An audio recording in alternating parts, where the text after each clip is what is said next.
kisruh apa yang disampaikan. Tapi karena hasil dari kemarin sudah membuat fitnah terhadap dirinya, makanya Mbak Paula bersedia untuk menjawab menyampaikan apa yang menjadi tujuannya datang ke Komisi Yudisial hari ini. Silahkan, saya nggak usah disini. Silahkan. Terima kasih. Agak maju. Oke, terima kasih udah datang. Assalamualaikum warahmatullahi wabarakatuh. Waalaikumsalam. Izinkan saya menyampaikan dengan membaca ya supaya tidak terjadi kesalahpahaman. Baik, terima kasih sudah datang teman-teman. Di sini saya hadir dan mendatangi Komisi Yudisial untuk melaporkan dugaan terjadinya pelanggaran kode etik dan pedoman perilaku hakim yang dilakukan Majelis Hakim pada Pengadilan Agama Jakarta Selatan yang memeriksa dan mengadili perkara perceraian saya. Dan di sini saya akan menyampaikan beberapa poin. Di antaranya adalah pelaporan ini, dalam hal ini adalah Majelis Hakim keliru dalam memberikan pertimbangan putusan. Dan juga terlapor dalam memutuskan tidak mempedomani bukti-bukti yang disampaikan dan fakta persidangan. Untuk lebih detailnya, mungkin nanti bisa menghubungi kuasa hukum saya, karena dalam 2 hari ini kuasa hukum saya sedang ada sidang. Terima kasih. Kak Paula, mungkin terkait ini kan dibuka di publik ya, ibaratnya semua tuh orang bisa akses, mungkin tanggapan pertama seperti apa? Tanggapan saya sebenarnya saya cukup sedih ya, karena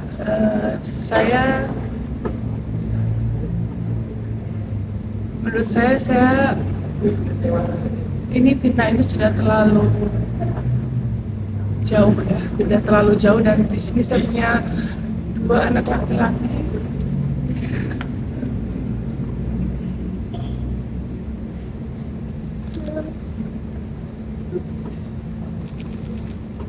Saya punya 2 anak laki-laki yang saya selalu jaga mentalnya. Mereka akan tumbuh besar melihat pemberitaan ini yang cukup masif. Jadi buat saya melakukan ini demi anak-anak saya dan kedua orang tua saya. Dan saya harap semuanya apa yang saya ucapkan ini bisa saya pertanggungjawabkan di akhirat. Dan saya secara tegas menyampaikan bahwa tidak ada terjadi perselingkuhan selama saya menjalani pernikahan, dan tidak ada juga bukti-bukti perselingkuhan di persidangan. Berarti yang kamu takutkan adalah jejak digital tersebut ya, Kak ya? Iya. Berdampak takutnya ke anak ya, Kak ya? Berarti alasan utamanya itu karena memang tidak ada merasa selingkuh, tapi diputusnya selingkuh itu yang keberatan ya, Kak? Maksudnya itu kan diputusnya kan di pengadilan sendiri kan katanya selingkuh ya, itu memang itu keberatan dari Kak Paula sendiri itu. Ya, seperti yang tadi saya bilang, di sini secara tegas saya menyatakan tidak ada terjadi perselingkuhan selama saya menikah, dan saya bisa bertanggungjawabkan ini semua, perkataan saya, perlakuan saya di akhirat. Dan ini saya lakukan demi menjaga mentalitas anak-anak saya yang masih kecil, yang nantinya mereka beranjak dewasa bisa mengakses semua berita tentang ibunya. Dan saya harap di sini saya berdiri untuk seorang ibu yang melindungi anak-anak saya. Jadi saya berharap kalian semua mengerti.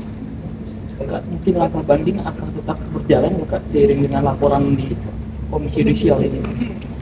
Baik, kalaupun saya banding bukan karena saya tidak mau kooperatif, tapi saya ingin keadilan dari putusan yang disertai bukti-bukti yang ada. Sampai saat ini mungkin ada rencana untuk ketemu anak ke siswa untuk bertemu nantinya. Atau boleh nggak sih kan 2 minggu di Kapaula, 2 minggu di Surabaya ini? Hasilnya memang seperti hasilnya joint custody. Di sini saya berbicara, saya tidak berkeberatan untuk co-parenting, tapi saya di sini meminta keadilan untuk hasil putusan beserta bukti-bukti yang ada. Makanya kenapa ini adalah alasan utama kenapa saya datang di komisi yudisial. Itu karena anak udah sama Kak Paula ya? Alhamdulillah anak-anak kita punya waktu bersama, punya momen bersama, dan mereka semua sangat happy, dan pastinya anak-anak juga membutuhkan kasih sayang kedua orang tuanya, dan kami sebagai orang tua juga pengen memberikan yang terbaik buat anak-anak kami. Kan naskah Made dan ini yang tidak sesuai dengan tuntutan Kak Paula seperti apa Kak? Kalau tidak sesuai Itu sih nanti biar saya Kak Paula berarti sudah Kak Paula coba bantah di persidangan atau bagaimana? semuanya sudah saya lakukan, dan tidak ada bukti perselingkuhan itu gitu. Kan seperti kalian tahu juga secara undang-undang bukti perselingkuhan itu kan berarti dibuktikan, dan saya bisa bicara di situ tidak ada bukti perselingkuhan, tidak ada rekaman, dan juga 4 saksi yang melihat kalau saya berselingkuh gitu. Jadi saya cuma di sini minta keadilan untuk kedua anak-anak saya dan juga kedua orang tua saya. Terima kasih. Berarti Kak Paula merasa ada kejanggalan di putusan sidang kemarin nggak sih Kak Paula? Ada kejanggalan di putusan tersebut?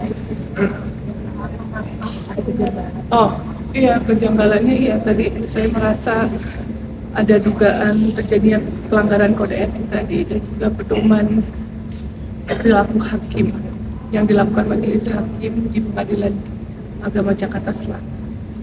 Kak Paula ingin menghadirkan Ikoni untuk klarifikasi kalau memang selingkuh itu tidak pernah benar.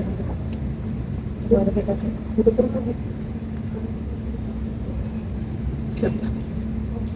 Saya sudah pernah kasih di satu menghadirkan Niko. Iya Niko. Untuk klarifikasi kalau itu cuma tidak benar. Sebenarnya saya juga awalnya kami sepakat bahwa kami berteman ya dari pihak sana, cuman ya saya juga tidak tahu ya apa yang menjadi alasan tiba-tiba mereka mengundurkan untuk menjadi saksi, karena ini mempengaruhi nggak hanya saya tapi juga beliau dan juga keluarganya. Ya, saya terus dalam kasus perceraian ini saya banyak banget belajar untuk kita tidak bisa bergantung pada manusia. Insya Allah saya sebagai manusia saya belajar lebih baik gitu. Tapi yang saya tetap di sini adalah saya sudah berusaha, tapi tetap hasilnya saya serahkan ke Allah aja gitu. Saya banyak belajar tidak bergantung pada manusia. Pola dengan penjelasan dari atau pengadilan agama yang menilai atau hasilnya sebagai pengelola itu menjadi pencemaran nama baik juga masih pengelola sendiri. Sebenarnya saya manusia biasa ya. Saya tidak luput dari kesalahan.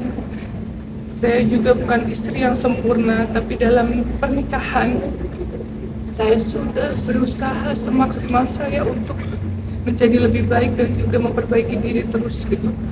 Tapi kembali lagi itu semua tidak bisa saya kontrol.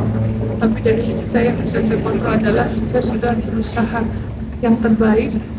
Tapi memang saya bukan manusia yang sempurna dan istri yang sempurna, itu aja yang bisa saya sampaikan. Dengan adanya komentar-komentar jahat mungkin. Saya di sini meminta keadilan untuk yang lain mungkin nanti bisa langsung aja. Kak Paula mungkin anak sendiri kemarin katanya sempat takut ketemu sama kakak.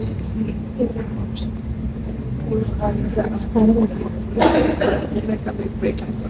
Kak Paula mungkin terkait ini kan komentar netizen kan banyak banget yang bilang drama banget lah atau apa, mungkin hujatan-hujatan yang ke kamu dan Mas Baim juga kan ini banyak ya. Kamu gimana? Apa-apa Allah Maha tahu di sini, Allah Maha tahu dan Allah Maha tidur. Saya yakin Allah Maha baik dan kita nggak bisa kontrol apa yang terjadi di luar. Yang bisa saya kontrol hanya apa yang menjadi respon saya dan kami semuanya. Dan buat saya itu sebuah ujian naik kelas yang memang harus saya jalani aja. Yang penting saya jalani dengan lapang dada dan ikhlas insya Allah.